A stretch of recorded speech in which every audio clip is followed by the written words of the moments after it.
예, 오늘은 스톡홀름 증후군과 자책감이라고 하는 제목으로 말씀드리겠습니다.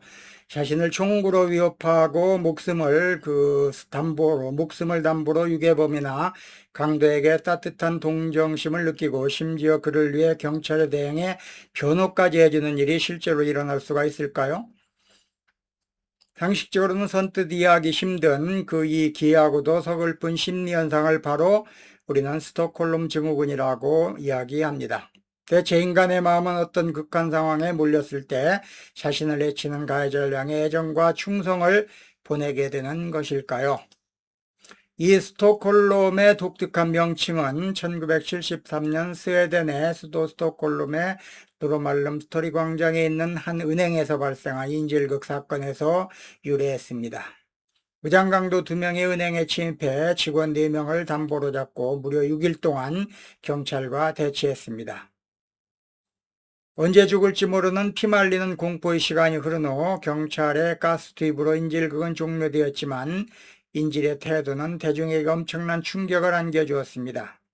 인질들은 석방된 후 경찰을 적대시하며 자신들을 구출해준 경찰의 조사에 협조하지 않았습니다. 오히려 자신들을 유괴했던 강도를 옹호하고 언론기관과 인터뷰에서 그들을 두둔했으며 심지어 감옥에 수감된 강도를 면회가거나 법정 변호 비용을 모금까지 했습니다. 이 기이한 현상을 분석한 범죄 심리학자이자 정신의학자인 넬스 베로트가 이 사건의 이름을 따서 스톡홀름 증후군이라고 명명했던 것입니다. 겉보기에는 가해자에 대한 이해할 수 없는 사랑처럼 보이지만 그 심연을 들여다보면 깊은 자책과 인간의 서글픈 생존 본능이 뒤엉켜 있습니다. 극한의 통제와 생명의 위협을 받는 상황에 처하며 인간의 자아는 극도로 위축됩니다. 자신이 할 수 있는 것이 아무것도 없다는 완전한 무력감 속에서 인질은 가해자의 작은 친절, 예를 들면 물 한 잔을 준다든가 잠시 쉬게 해준다든가 등등 이런 행위를 큰 은혜로 받아들이게 됩니다. 이 과정에서 심리적 왜곡이 일어납니다.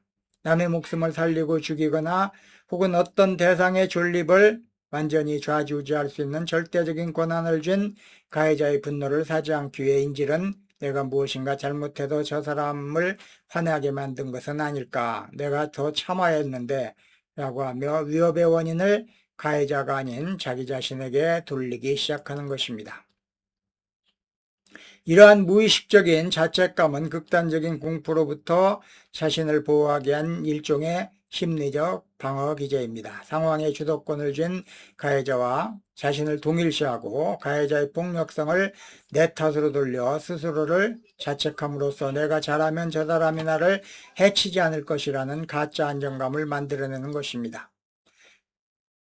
나아가 가해자를 정당화하고 그 입장에 공감해야만 자신이 살아남을 수 있다는 강렬한 무의식적 자책과 복종의 결합, 이것이 바로 스톡홀름 증후군이 발현되는 심리적 구조인 것입니다. 강도 사건이 아니더라도 스톡홀름 증후군은 오늘날 현대사회를 살아가는 우리 삶의 구석구석에 교묘한 형태로 스며들어 있습니다. 통제적인 연인이나 데이트 폭력관계, 상사의 부당한 갑질과 가스라이팅이 판치는 직장, 혹은 과도하게 억압적인 가정환경 속에서 현대인들은 유사 스톡홀름 증후군을 겪습니다. 가해 성향을 가진 상대방이 나에게 상처를 주고 부당하게 대해도 내가 부족해서 그래, 내가 더 잘하면 상대방도 변할 거야 라는 왜곡된 자책감에 빠져 가해자를 자발적으로 두둔하고 그 관계를 끊어내지 못합니다. 가해자가 던지는 간헐적인 칭찬이나 따뜻함에 감격하며 스스로 비참한 종속관계를 이어가게 되는 것입니다. 스톡홀름 증후군이 현대인들에게 주는 가장 큰 교훈은 바로 왜곡된 적응과 진정한 안전을 구분해야 한다는 점입니다. 나를 조종하고 아프게 만드는 관계나 환경 속에서 살아남기 위해 스스로를 탓하며 상대방에게 맞추는 것은 생존을 위한 임시방편일 뿐 결코 구원이 될 수가 없습니다.